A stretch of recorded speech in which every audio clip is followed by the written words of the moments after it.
For 23 years, Andrea Hampton carried something most people never saw. Not bitterness, not resentment, not the quiet rage that builds when strangers rewrite your life without your permission. She carried grace. And grace, as she would later explain to thousands of people who had spent years judging her without a second thought, is the hardest thing a human being can hold on to when the world decides you're the villain in someone else's story. Her husband, Wes Hampton, spent those same years standing on stages across the world as a member of the Gaither Vocal Band, one of the most beloved gospel music groups in Christian history. His voice moved people to tears, his performances filled arenas, and while he stood under those lights, Andrea stayed home, raised their children, managed their household, and carried the full weight of being married to someone the public felt they owned. That sense of ownership is what nobody talks about honestly. When your spouse becomes a public figure in Christian ministry, you don't just gain a calling. You inherit an audience that believes their emotional connection to your husband's voice gives them the right to an opinion on your marriage. Andrea never agreed to that arrangement, never sought any spotlight, and never gave anyone access to her private life. And when someone isn't posting, people assume something is broken. Privacy, in this era of social media performance, reads as suspicious. What started as whispers grew into a full current of speculation, running through Christian communities and online forums. Some decided Andrea was unsupportive. Others landed on controlling. A few concluded she was somehow responsible for Wes looking tired during performances. None of it was true, and none of the people saying it had ever met her. That didn't slow anything down. When people don't receive answers, they manufacture them, and the versions they manufacture rarely carry any kindness. Andrea held her silence through all of it, believing the people who mattered already knew the truth. For a long time, that was enough. Then a Christian blog published a piece claiming Wes had canceled a concert due to marital tension. They didn't name Andrea directly, but the comment sections filled within hours with people who had already decided whose fault it was. Hundreds of strangers tore her character apart, questioned her faith, and sent messages ranging from theatrical concern to outright cruelty. She read those messages alone that night, and something shifted in her that couldn't be undone. The shift wasn't anger, it was clarity. Andrea looked at what she'd been reading and understood that her silence hadn't just left room for misunderstanding. It had left room for lies to grow unchallenged, and those lies were now reaching women who were quietly suffering through their own invisible struggles, with no one showing them what honesty looked like from the inside of a hard marriage. That realization moved her from her phone to her kitchen table, where she turned on the camera and started talking. No crew, no script, no studio lighting. Just a woman who had decided that speaking the truth was no longer optional when other people's pain was on the line.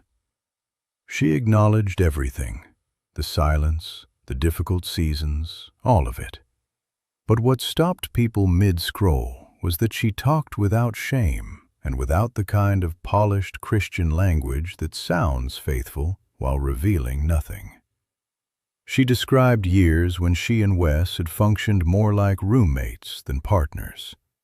She talked about ministry leaving so little energy for their marriage that they had genuinely wondered whether they could keep going. And she admitted they had considered walking away, not because love had disappeared, but because exhaustion had taken everything else. And then she said the line that spread further than anything else in that video. Looking directly into the camera, she put it plainly. Prayer matters more than performance, and God cares more about the condition of our hearts than the sound of our voices on a stage. That single sentence captured what millions of people in faith communities had been feeling without having the language for it. It challenged the entire culture of ministry celebrity that demands perfection from families while extending almost no grace in return. It was also a release. Permission, as one person described it in the comments, to finally stop pretending. The response came fast and kept coming. Women who had been drowning in their own marriages wrote to say the video had given them something to hold on to. Ministry couples, who had been weeks away from collapse, admitted they'd been too afraid to ask for help because the expectations around them were too high to confess any weakness. Some of the people who had been cruelest in their earlier comments returned with apologies, acknowledging they had constructed an entire story about a woman they'd never spoken a word to. Andrea didn't collect any of that as vindication. She thanked people, encouraged them to speak when peace led them to, and moved forward without keeping score. Wes shared her video with one sentence attached. He wrote that she had always been his strength and that he was proud of her. No lengthy explanation, no defense, no performance of remorse for the audience. Just a husband acknowledging what was true about his wife. What happened after that is where the story stops being about one family and becomes something much larger. Andrea and Wes recognized that what they'd nearly lost wasn't unusual. The pressure that had hollowed out their marriage was the same pressure destroying couples in pastoral leadership, worship ministry, and missionary work around the world. And that recognition led them to step back from their public platform entirely. What replaced it were private retreats built specifically for couples in ministry, with no cameras, no audiences, and no expectation of having anything figured out. Just real people telling the truth in a room where it was safe to do so. What they discovered at those retreats staggered them in the most painful way. Almost every couple arrived living some version of the same story. The burnout of giving everything to everyone else, while their own marriage slowly ran out of oxygen. The fear that admitting struggle would destroy their credibility. The loneliness of being constantly surrounded by people while feeling completely unseen. At one retreat, a pastor's wife broke down and admitted her marriage had been falling apart for years, but she had kept performing the image because she believed no one could handle the truth. Andrea sat with her and told her directly, "Your silence is protecting something that isn't even real. The image others created for you is not your life. Stop protecting it for people who wouldn't survive your honesty anyway." The outcomes of those retreats are the kind that don't trend online, but matter enormously to the people they belong to. One couple arrived on the verge of divorce after an emotional affair, coming as a final attempt before filing paperwork. Over that weekend, hearing Andrea and Wes speak honestly about their own near collapse, something cracked open in both of them. 6 months later, they sent a video message saying they were still together and actively healing, crediting the retreat as the only space where they'd been given permission to be broken without being written off. Andrea keeps a journal of every couple they've worked with, not for any public record, but for the days when she questions whether stepping back was worth it. On those days, she reads through it, and the answer becomes clear again. The deeper issue Andrea's story points toward is a cultural one, with roots in both the social media age and the Christian church specifically. Gospel music, faith, and religious community have always been places where people bring their most desperate needs, which means the people leading in those spaces carry an enormous amount of weight.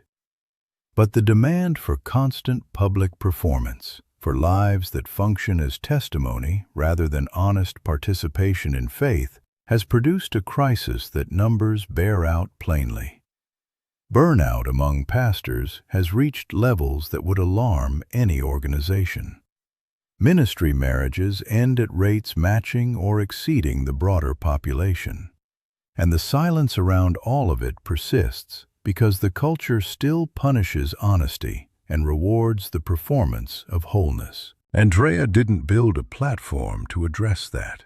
She lived through it, survived it, and created something small and quiet and entirely off camera that actually helps. The marriages it has saved are real. The faith it has restored is real. And the permission it has given people to stop destroying themselves for an image is perhaps the most gospel-shaped thing either of them has ever done. Legacy built this way doesn't trend, doesn't win industry awards, and won't show up in any analytics.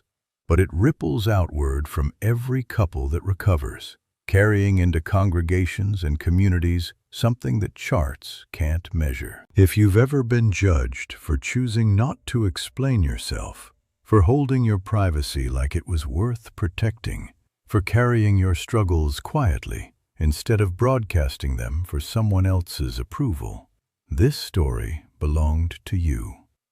Your faithfulness in private is not invisible. Speak when peace leads you there, and when that moment comes, the patience you kept will carry your words further than anything said in pain ever could. If Andrea's story moved you today, share this with someone who needs it, and drop a comment below telling me whether you've ever been judged for choosing silence. Every comment gets read, and your story matters here.